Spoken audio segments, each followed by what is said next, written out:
오늘 주시는 하느님 말씀은 로마서 15장 1절에서 13절 말씀입니다. 박현숙 권사님께서 봉독해 주시겠습니다. 믿음이 강한 우리는 마땅히 믿음이 약한 자의 약점을 담당하고 자기를 기쁘게 하지 아니할 것이다. 우리 각 사람이 이웃을 기쁘게 하되 선을 이루고 덕을 세우도록 할지니라. 그리스도께서도 자기를 기쁘게 하지 아니하셨나니 기록된 바 주를 비방하는 자들의 비방이 내게 미쳤나이다 함과 같으니라. 무엇이든지 간에 무엇이든지 전에 기록된 바는 우리 교훈을 위하여 기록된 것이니 우리로 하여금 인내로 또는 성경의 위로로 소망을 가지게 함이니라.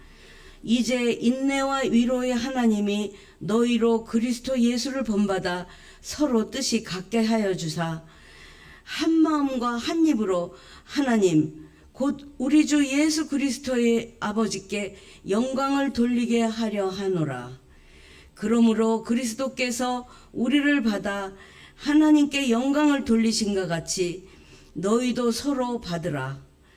내가 말하노니 그리스도께서 하나님의 진실하심을 위하여 할례의 추종자가 되셨으니 이는 조상들에게 주신 약속들을 견고하게 하시고 이방인들도 그 긍휼하심으로 말미암아 하나님께 영광을 돌리게 하려 하심이라 기록된 바.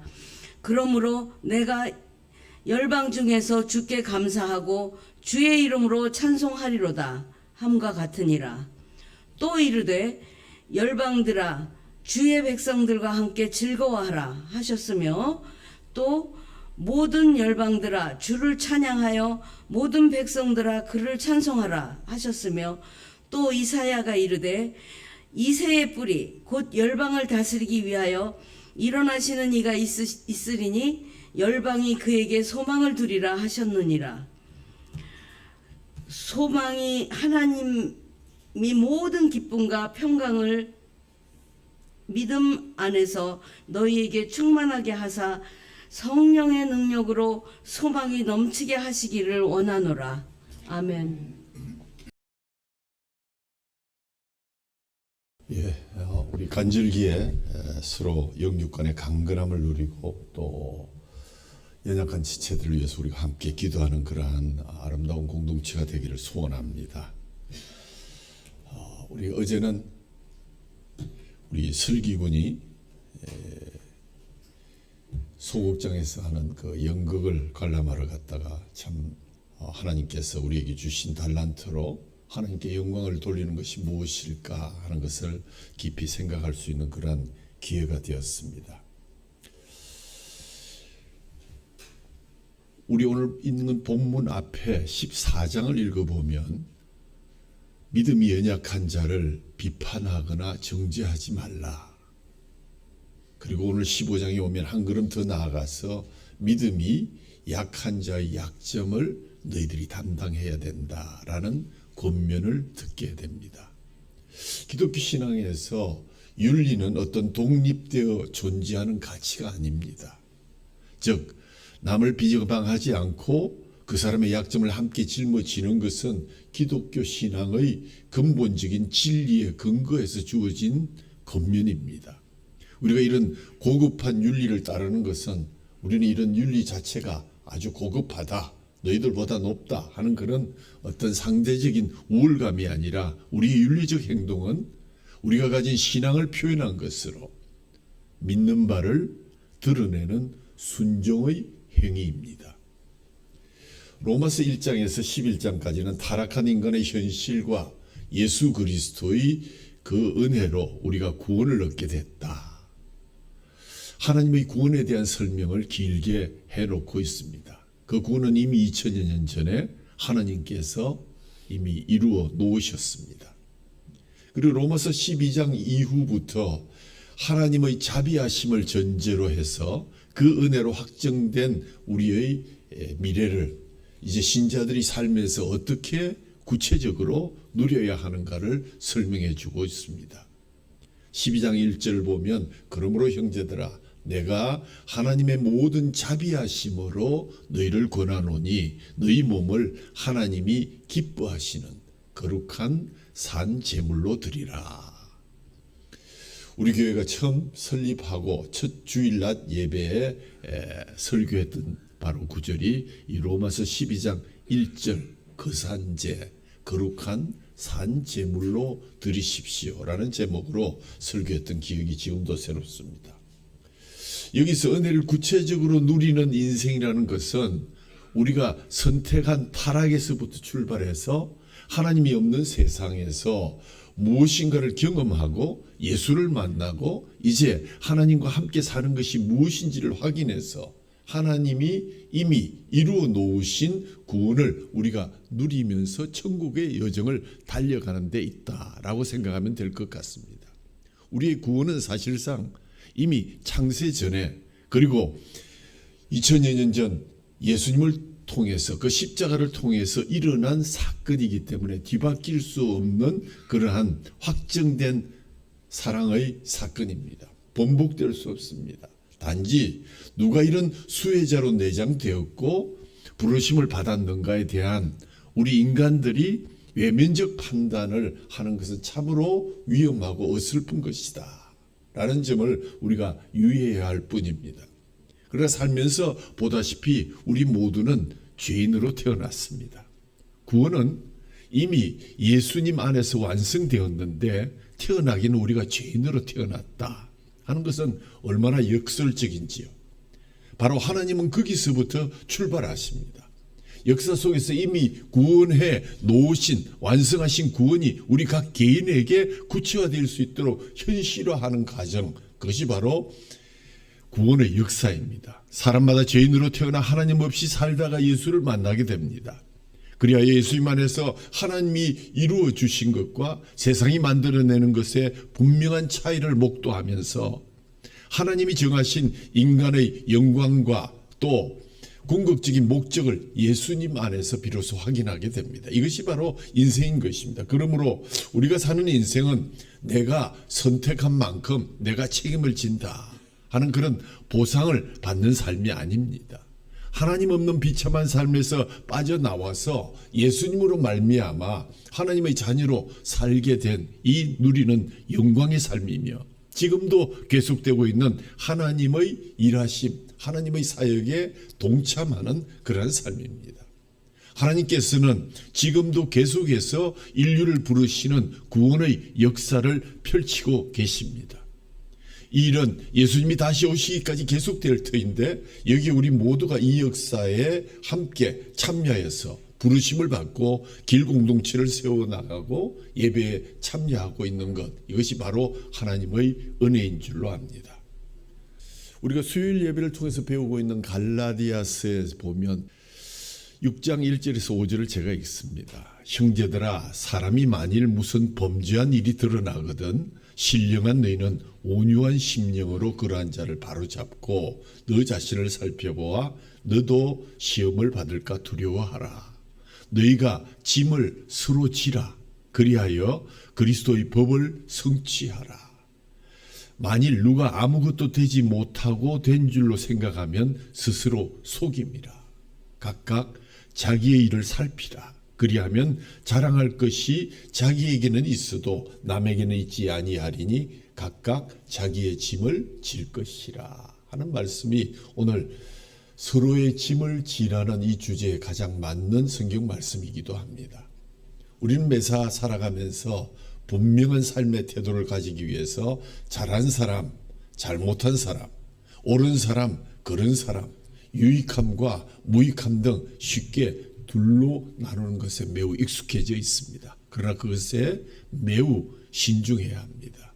물론 이런 구별이 필요할 때가 있습니다. 공동체를 훼손하기 위한 마귀의 계계를 가지고 우리가 정말 그러한 것을 구별해야 될 때는 구분해서 정치를 하고 또 그 사람들을 가려내어서 또 때로는 추방을 하고 이렇게 해야 되는 일도 있긴 하지만 사람이 개인적인 사람을 판단하는 것은 저 사람이 지금은 분명히 틀렸지만 그러나 저 사람이 또 언젠가 회개하고 다시 돌아와서 바른 길을 걸어갈 수도 있다. 또 다음에 내가 어떤 선택을 할 때 나의 상황과 여러 가지 잘못된 판단으로 나도 잘못 판단할 수 있다라고 생각하는 것이 바로 우리 인간의 바른 처신입니다.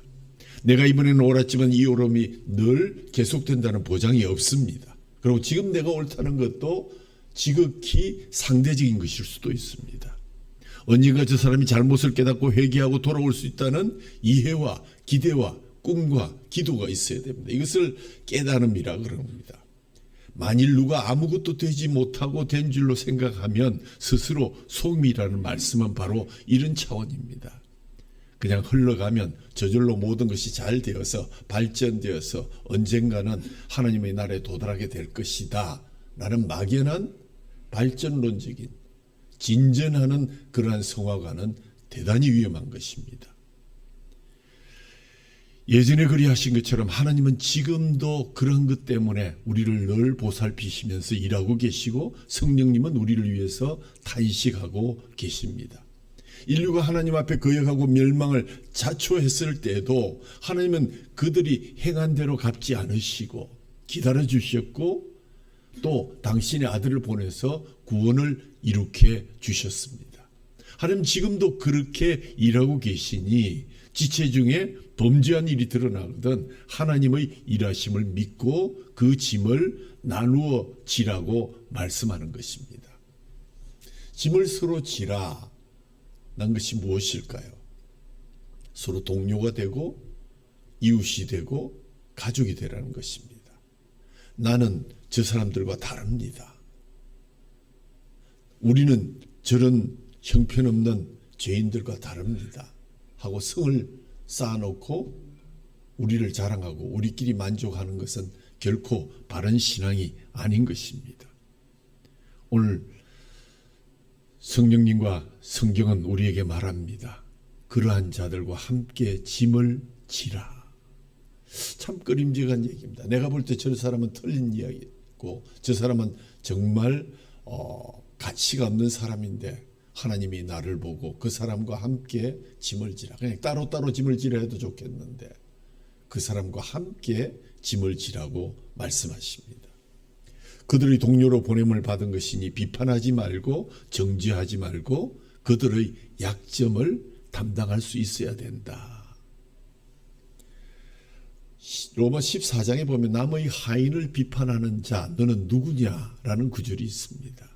그의 주인이 있는데 주인이 그를 세울 수도 있고 넘어뜨릴 수도 있는데 하인을 세우는 권능은 그 주인에게 있는 것인데 이처럼 연약한 자를 세우시는 권능이 하나님께 있거늘 너희가 어찌하여 그 사람들을 앉아라 누워라 이렇게 얘기할 수 있는 것이냐는 것입니다. 용서와 기적과 구원은 하나님께 있지 않느냐. 그러니 내가 심판하려는 것 좀 더 보류하고 신중하고 그를 위해서 기도함이 필요하다. 너를 하나님이 구원이 필요한 사람 옆에 보내신 줄 알고 들어가서 그 옆에 서라. 그리고 그와 함께 짐을 지라. 서로 묶여라. 이렇게 이야기하는 것이 오늘 갈라디아서 6장의 요지입니다. 그 4절 5절을 보면 각각 자기의 일을 살피고 그리하면 자랑할 것이 자기에게는 있어도 남에게는 있지 아니하리니 각각 자기의 짐을 질 것이라. 자기에게는 있어도 남에게는 있지 않는 자랑이 무엇일까? 우리는 흔히 남과 상대적인 남의 실패나 남의 실수로 인해서 내가 자랑하는 기회를 얻는 것을 즐기곤 합니다.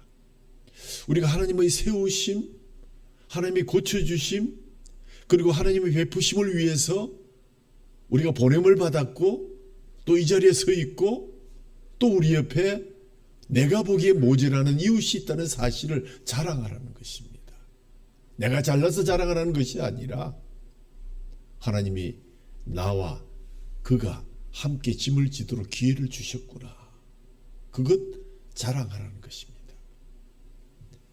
처한 현실과 상황 바깥에 서서 심판주처럼 해설자처럼 역할하지 말고 그 팀의 일원이 되어서 특히 연약한 자의 옆에서 그와 함께 짐을 질 수 있는 자가 복된 자이다.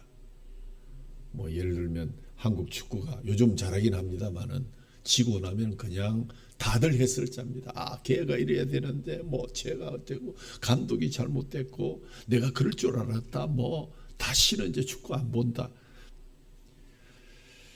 그것은 신자가 현실이 돼서 가져야 할 자세가 아닙니다. 성경이 성도에게 요구하는 명령에 담긴 하나님의 근본적인 뜻은 함께 울어라. 그리고 함께 위로해 주어라. 그리고 그들 위해서 도고해라. 우리 주님이 본인을 보이신 것처럼 서로의 발을 씻어주고 씻김을 기꺼이 받아들이는 사랑으로 종로로 사는 자들이 되라 라고 하십니다.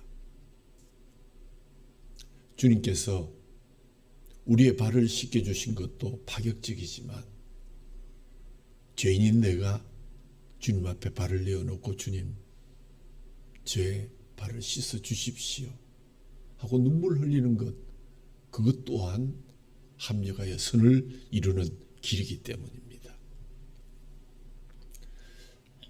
이 일을 우리가 이루어가면서 하나님이 지금 어떻게 일하시는가에 대한 이해가 없으면 우리가 신앙생활 하는데 참 어려움을 많이 겪게 됩니다. 하나님의 이름을 부르며 그를 찾지만 내 편에서 정말 해달라는 것밖에 없는 그러한 기도로 주님 앞에 엎조린다면, 그리고 우리 옆 사람에게도 야 너는 내 말 잘 들어라, 이것이 바로 하나님의 뜻을 이루는 길이다 라고 깃대를 든 것처럼 앞서 나가고 있지만 성경은 우리의 기대와는 전혀 다른 권면을 들려줍니다. 그럼 에베소서 5장에 가보면 5장 15절에서 21절에 이런 말씀이 나옵니다. 그런즉 너희가 어떻게 행할지를 자세히 주의하여 지혜 없는 자 같이 하지 말고 오직 지혜 있는 자 같이 하여 세월을 아끼라. 때가 악하니라. 그러므로 어리석은 자가 되지 말고 오직 주의 뜻이 무엇인가를 이해하라. 술 취하지 말라. 이는 방탕한 것이니 오직 성령으로 충만함을 받으라. 시와 찬송과 신령한 노래들로 서로 화답하며 너희의 마음으로 주께 노래하며 찬송하며 범사의 우리 주 예수 그리스도의 이름으로 항상 하나님 아버지께 감사하며 그리스도를 경외함으로 피차 복종하라. 그리스도를 경외함으로 피차 복종하라고 말씀하십니다. 술 취하지 말고 오직 성령의 충만함을 받으라. 이 말은 술 취하는 것이 가장 불신앙적인 행위를 대변하기 때문에 절대 술 마시지 말라 이런 얘기가 아닙니다. 성령이 충만한 가장 신앙적인 모습을 대변하는 것처럼 오해할 수도 있습니다. 그러나 여기서 그런 비교는 전혀 아닙니다.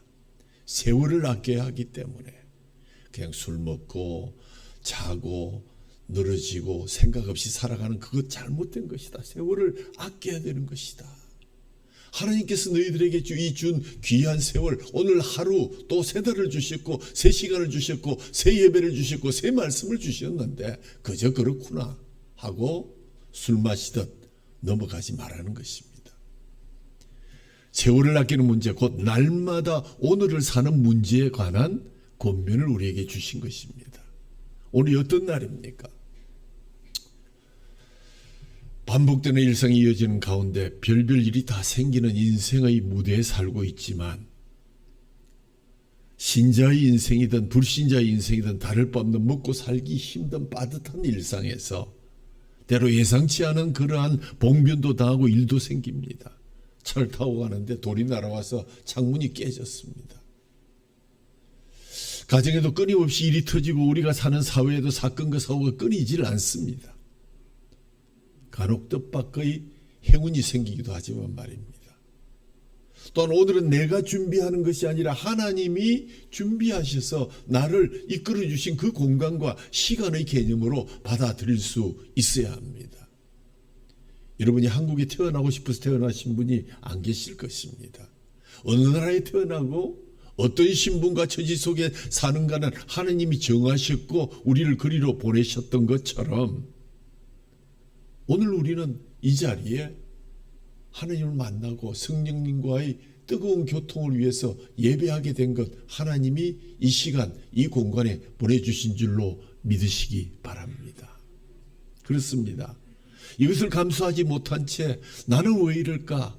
왜 이렇게 섭섭한 일이 벌어질까? 내 현실은 왜 이럴까? 늘 옆에 있는 사람과 비교하면서 답답해하면서 술 마시고 취하고 헛소리하고 하는 그런 시간 지금 보낼 때가 아니라는 것이 바로 에베소서의 중요한 권면입니다. 허송세월하지 말고 하나님 말씀을 깊이 묵상하고 집중해서 듣고 고민하고 사색하고 묵상해서 그것을 생활의 지혜를 얻고 그것을 실천하라 하는 것이 바로 사도 바울의 권면이었습니다.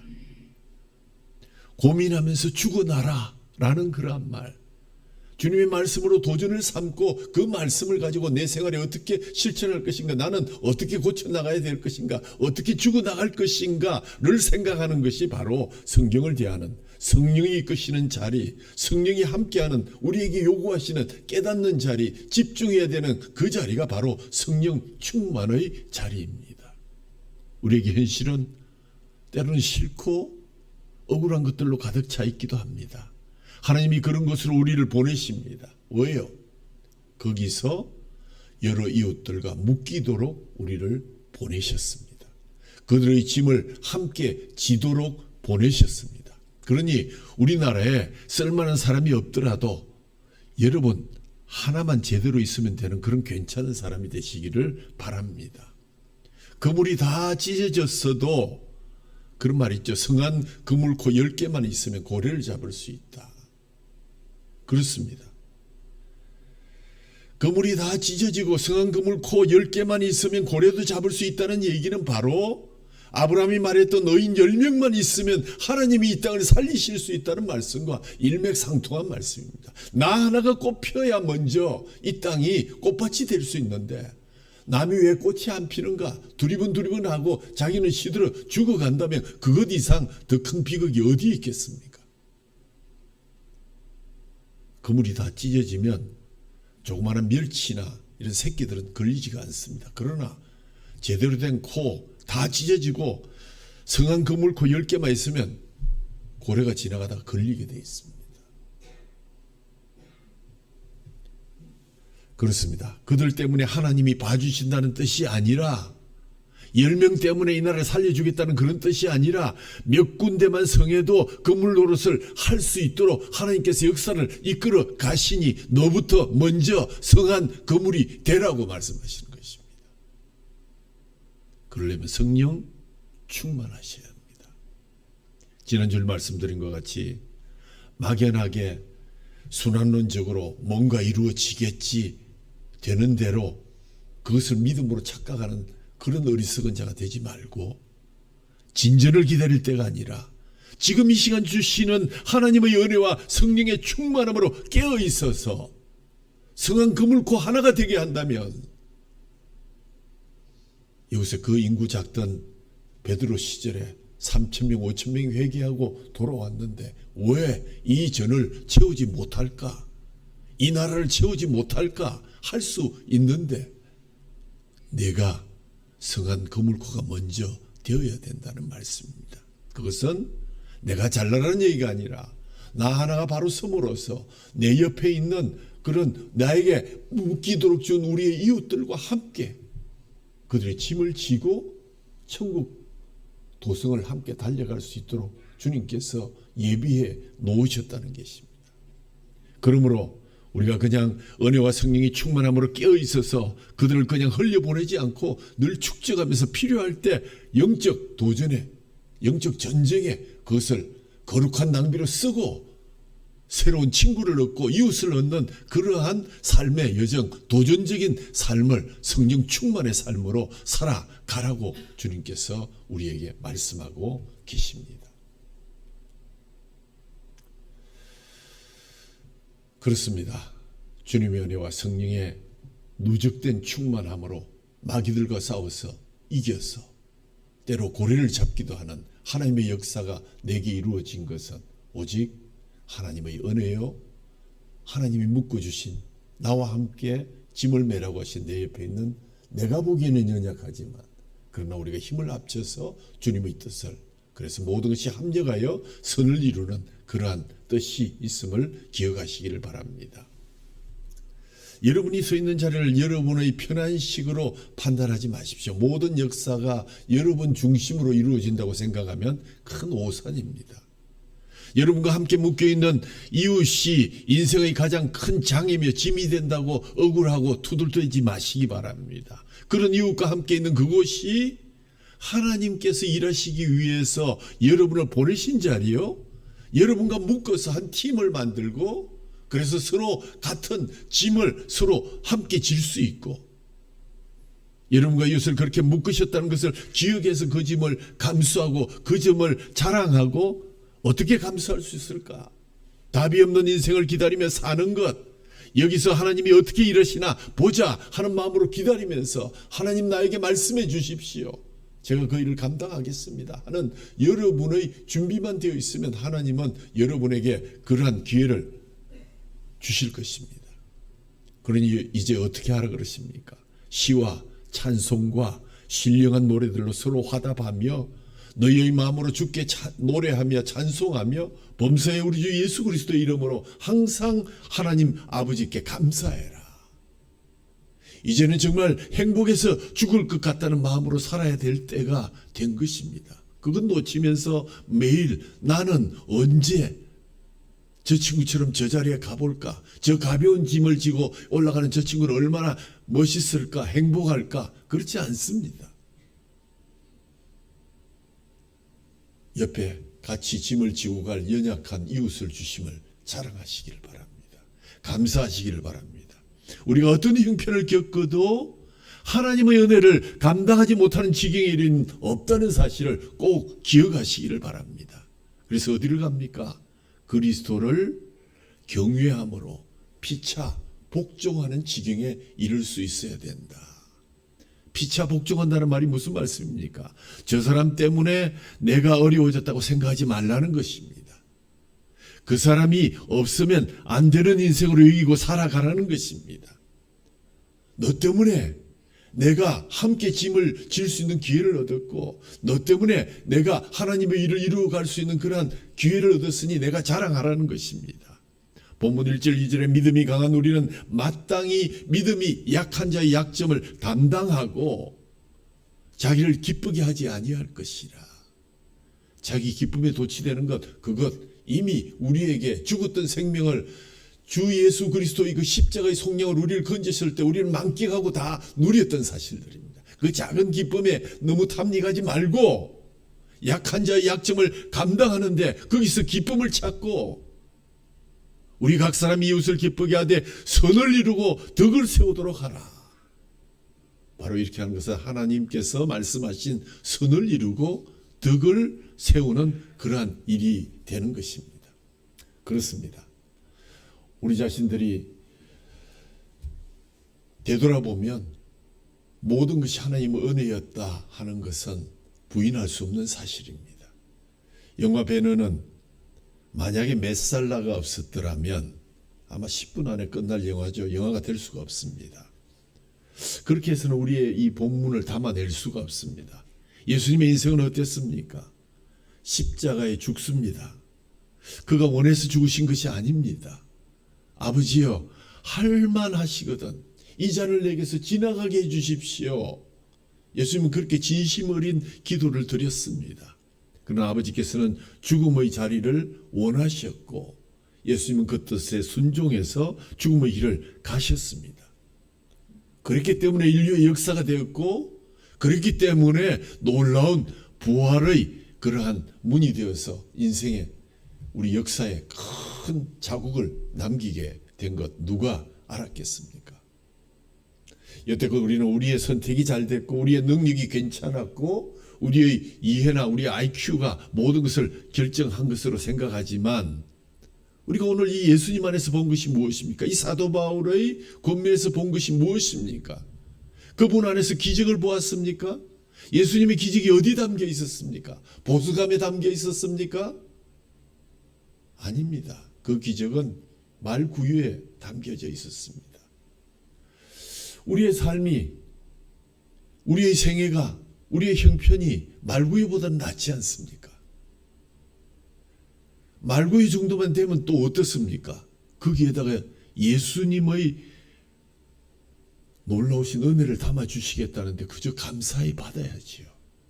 이 일을 이해하지 못하면 우리 안에 진정한 자랑, 진정한 기쁨은 있을 수가 없습니다. 세상 자랑 가지고 우쭐대는 것, 그것 잠시면 다 없어지는 것들입니다. 우리의 형편이 우리가 보는 것처럼 헛된 것에 불과하다면 우리는 정말 견딜 수 없을 것입니다. 감사나 용서나 이해도 할 수 없을 것입니다. 겸손은 인간이 노력해서 도달할 수 있는 그러한 경지가 사실 아닙니다. 단지 그렇게 꾸밀 수는 있을 것입니다. 위선으로 가장할 수 있습니다. 표를 얻기 위해서 그 앞에 나가서 겸손한 척 머리를 땅에 대듯이 절을 하지만 당선되고 나면 그런 지도자들 본 적이 있습니까? 참된 겸손은 하나님만이 우리에게 주시는 귀중한 은사입니다. 우리는 예수님 안에서 이 일이 현실화되는 구체적인 사례를 예수님을 통해서 보아왔고 이제 우리도 그렇게 살아야 될 것입니다. 그렇다면 우리는 어떻게 살아야 할 것인가? 지난주에도 드렸던 질문입니다. 그렇게 살지 않는 것은 아직도 하나님이 일하시는 방법에 서툴러서 그렇다. 하면 너 혼자 백마 타고 올라가서 적진을 그냥 차지하고 탈환하고 박수를 받는 그러한 히어로를 원하시는 것이 아니다. 네가 보내주는 그곳에 제대로 일어서지도 못하고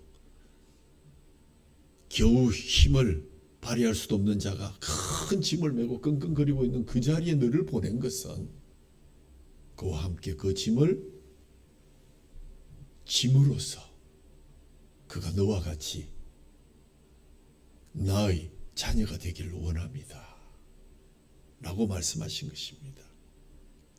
하나님의 일하심을 알고 그분의 뜻에 순종하면 우리 마음이 되게 편해질 것 같지요.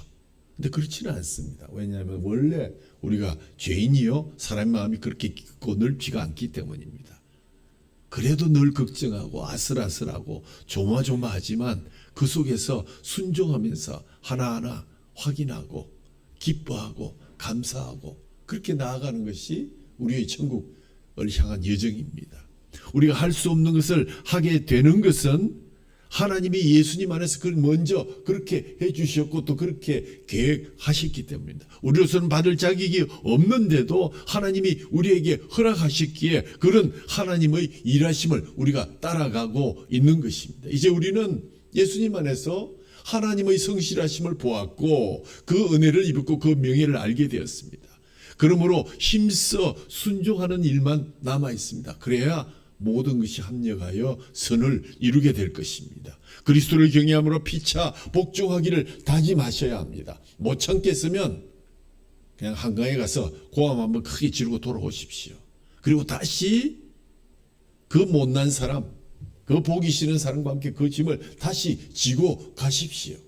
그 길밖에 없습니다. 그것이 바로 우리의 십자가의 길입니다. 나는 왜 마음이 편하지 않을까? 나는 왜 마음에 계속 다른 생각을 할까? 나는 왜 온전하지 못하고 기뻐하지 못할까? 이런 오해가 우리의 발목을 잡습니다.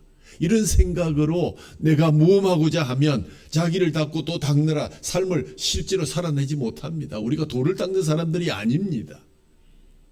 할 수 있는 만큼 하십시오. 주실 때 그 은혜 깊이 풍성하게 누리십시오. 집중하십시오. 신실하게 순종하십시오. 할 수 있는 만큼도 하지 않으면서 그렇게 오늘 하루를 제대로 살아내지도 못하면서 끊임없이 자기의 때를 밀고 결백만 떨다가 실제로 멋지게 살아내지 못하는 일, 그처럼 비참한 인생은 없을 것입니다. 그런 의미에서 여러분 옆에 있는 이웃에게 고마워하시고 감사해야 하시고 따뜻한 눈으로 이웃을 격려하는 일부터 하십시오. 여러분도 처음부터 예수를 잘 믿은 것이 아니지 않습니까? 왜 우리는 이웃에게 좋은 표정 하나 지어주는데도 그렇게 인색합니까? 왜 남의 약함을 보고 그렇게 쌍을 찡그리면서 저주를 할 때도 있습니까? 우리 인생이 잘못돼서 그렇습니다. 잘못 배웠고 잘못 실천하고 있기 때문입니다. 아닌 것 같고 틀린 것 같은 인생, 소원은 있지만 실천하지 못하는 그런 인생으로 살아간다면 주님 오늘 오신다면 어떻게 하시겠습니까?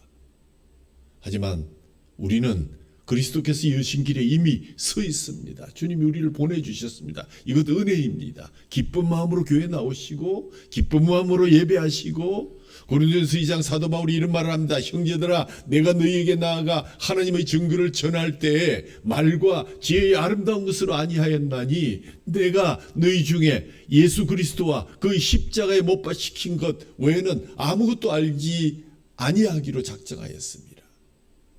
내가 너희 가운데 거할 때 약하고 두려워하고 심히 떨었노라.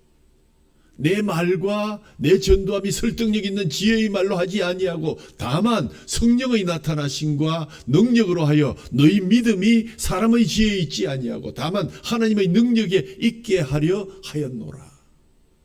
이 사도 바울의 이 결정적인 증언을 우리가 잘 생각해야 됩니다. 잘하는 것 좋습니다. 그러나 어쩌면 하나님처럼, 예수님처럼 한다는 것, 우리에게는 불가능할 것입니다. 단지 있는 범위 내에서 주님이 주신 그 기회를 감사히 여기고 나를 돌아보고 이웃을 돌아보고 거기에서 하나님의 뜻이 이루어지고 성령이 우리에게 충만케 하심으로 큰 역사를 이루어 가시는 줄 믿으시기 바랍니다. 왜 바울은 복음을 하나님의 능력으로만 전한다고 했습니까? 인간이 할 수 있는 것과 비교할 수 없는 큰 것이기 때문입니다. 복음이라는 것이 우리가 말로 하지만 정말 그것이 우리에게 돌아왔을 때 우리는 정말 그것 앞에 서서 이것을 어떻게 처리할까? 이것을 믿어야 되나? 이 거짓말을 정말 참말로 믿어야 되는 것인가? 하나님이 이 세상을 말씀으로 창조하셨다. 예수님이 십자가에 돌아가심으로 내 죄를 속량하셨다. 그분이 다시 돌아오실 것이다. 인간이 만들어낼 수 없는 것을 만들어 주시려고 하나님이 나를 보내셨습니다. 내가 잘나서 보낸 것 아닙니다. 내가 완전해서 보낸 것 아닙니다. 너희에게 전하려고 하는 것은 내가 설득하고 설명하고 감동을 줘서 만들 수 있는 일이 아닙니다. 오직 하나님만이, 성령님만이 우리 속에서 이 일을 위해서 나를 보내셨던 것을 깨닫도록 하시고 감동 감화하도록 하시고 아무것도 없이 빈손으로 우리가 복음을 전할 수 있는 것은 바로 연약한 이웃들과 우리가 묶여서 한 짐을 서로 질 수 있을 때만 가능한 것이다. 그래서 우리는 그리스도와 십자가만 가지고 연약한 이웃, 주님을 알지 못하는 이웃들과 함께 짐을 지고 주님의 길로 가야 하는 것입니다. 예를 들면 아브라함이 그랬습니다. 아브라함이 한 일이 무엇입니까? 본토 친척 아비 집에서 떠나라 그래서 떠났고, 가라 해서 갔고, 왔다 와가지고 그 다음 죽었습니다. 왔다 갔다 한 것이 전부인 것 같은데, 그렇게 산 아브라함을 주님 뭐라 그러셨습니까? 내가 네게 복을 주어 내 이름을 창대케 하리니 너는 복이 될지라. 복의 통로도 아니고 복이 될지라. 복의 근원이 될 것이다. 왜요? 뭘 크게 한 것이 있습니까? 하나님이 하라 하니까 하고 가라 하니까 가고, 때로 실수도 하고, 너는 복이 될지라. 너를 축복하는 자에게 내가 복을 내리고 너를 저주하는 자에게는 내가 저주하리니 땅의 모든 족속이 너를 인하여 복을 얻을 것이라. 그렇습니다. 참된 견손은 하나님만이 줄 수 있는 선물입니다. 스펄전 목사님이 시가를 상당히 애호하셨답니다. 왜냐하면 설교에 도움이 되고 하나님의 영광을 위해서 자기는 시가를 피운다고 이렇게 설교도 하셨습니다. 그런데 어느 날 주일학교 학생이 설교를 마치고 나왔는데 시가를 딱 물고 목사님 앞으로 오는 겁니다. 깜짝 놀라면서 얘야, 너 건강에 해로운데 왜 그 시가를 피우느냐? 그 학생이 말하기를 저도 하나님의 영광을 위해서 시가를 피웁니다. 그날 이후로 스펄전 목사님은 시가를 완전히 끊었다고 합니다. 히피족이 사였는 마을 입구에 있는 그 슬로건이 이렇습니다. 당신은 나를 이용하여 행복하십시오. 나도 당신을 이용해서 행복하겠습니다. 뭐 히피족들이 사는 이 슬로건이 우리의 진리가 되는 것은 아니지만 오늘 이 말씀이 생각나지 않습니까? 당신은 나를 위하여, 나를 통해서, 나를 이용해서 행복하십시오. 나를 밟고 천국으로 가십시오. 나도 당신과 함께 천국에 가겠습니다. 이런 슬로건처럼 들립니다. 내가 먼저 기쁠 때 다음으로 내가 기쁘고 우리 둘 다 기쁠 때 모두 기쁜 것이 된다는 식의 논리는 그럴 듯해 보이지만 실제 행동으로 옮겨볼 때 진정으로 이웃을 기쁘게 한다고 할 수가 없을 것입니다. 성과 의는 객관적인 것입니다. 결단코 내가 좋고 네가 좋으니 이 모든 것이 옳다라는 말은 결코 성립되지 않습니다. 사랑하는 성도 여러분, 왔다 갔다 하는 것이 전부인 인생, 아브라함의 후손들, 영적 아브라함의 후손들, 하나님이 거기서 일하고 계신다는 사실을 믿으시기 바랍니다. 사람들이 그런 아브라함을 보고서 은혜를 받습니다. 하나님이 그런 사람들에게 은혜를 주십니다. 왔다 갔다 하는데, 내 옆에 와서 같이 짐을 지자고 하는데, 그것을 통해서 하나님은 은혜를 주시고 그 사람을 또 우리의 다음 열매로 삼게 해 주십니다. 그렇습니다.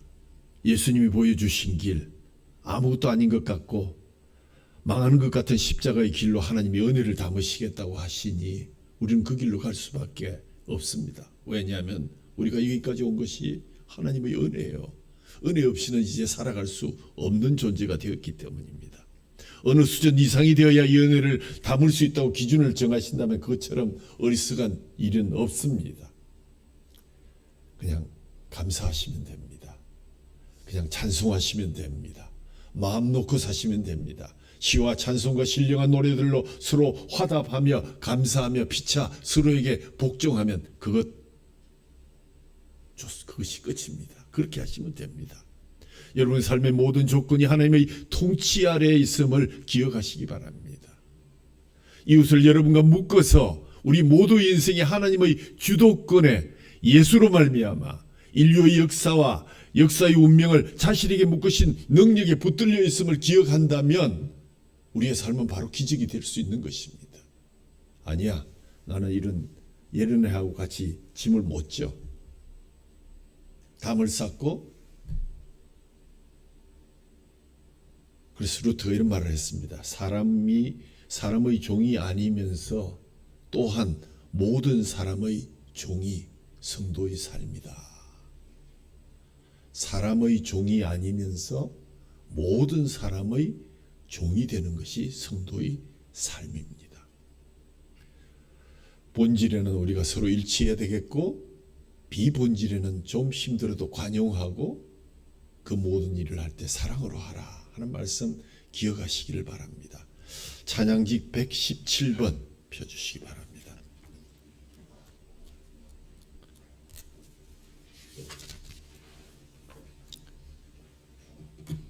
주님 앞에 우리가 정말 오른손을 내밀면서 주님, 이 손 꼭 잡고 가주십시오. 우리의 왼손은 주님이 맡기신 그 연약한 지체들과 함께 가겠습니다. 주님, 이 손을 꼭 잡고 주님 손을 잡을 수 있는 그러한 집중하는 찬양을 주님 앞에 드리기를 원합니다. 당신에게 자랑인 이웃들과 손에 손잡고 찬양하기를 바랍니다. 다 같이 117번 찬양 같이 합니다.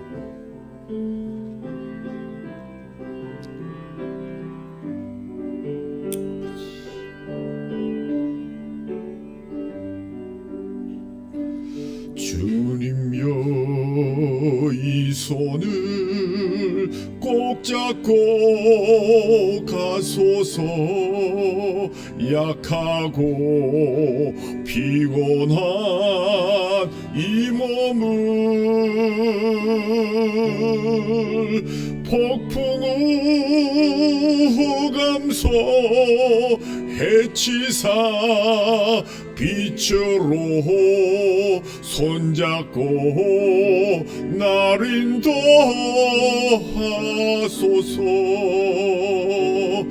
인생이 힘들고 고난이 겹칠 때에 주님이 날 도와 주소서. 외치는 이 소리 귀 기울이시사 손잡고 날 인도하소서.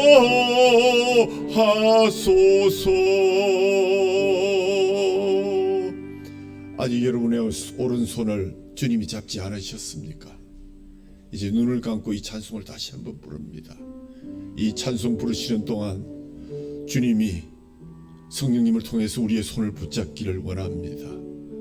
이 시간 우리의 왼손은 우리의 이웃, 내가 때로 버렸고 포기했던 우리의 이웃을 생각하면서 그들을 잡고 주님 나라에 가기를 원합니다.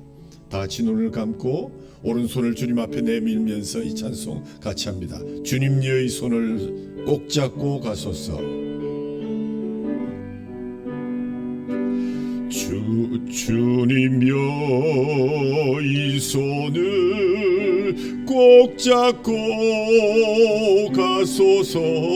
약하고 피곤한 이 몸을 피곤한 이 몸을 폭풍우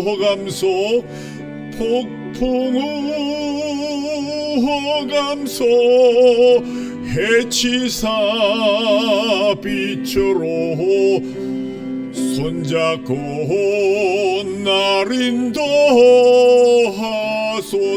인생이 힘들고 고난이 겹칠 때, 인생이 힘들고 고난이 겹칠 때에 주님여 날 도와주소서. 날 도와주소서. 외치는 이 소리 기울여시사 외치는 이 소리 귀 기울이시사 손잡고 날 인도하소서.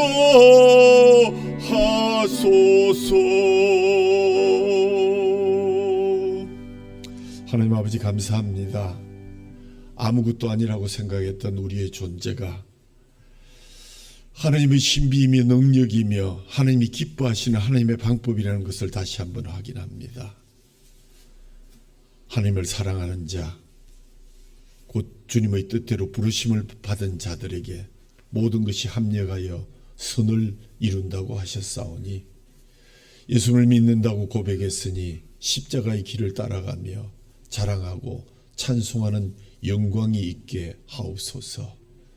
연약한 이웃을 묶어주심을 자랑할 수 있게 하시고 그들이 나의 복등임을 기억하게 하시고 천국문에 이르도록 그 손 꼭 잡고 가게 하여 주옵소서. 주님의 살과 피가 그 마중물이 되게 하여 주옵소서. 우리 주 예수 그리스도 이름으로 감사하며 기도하옵나이다. 아멘.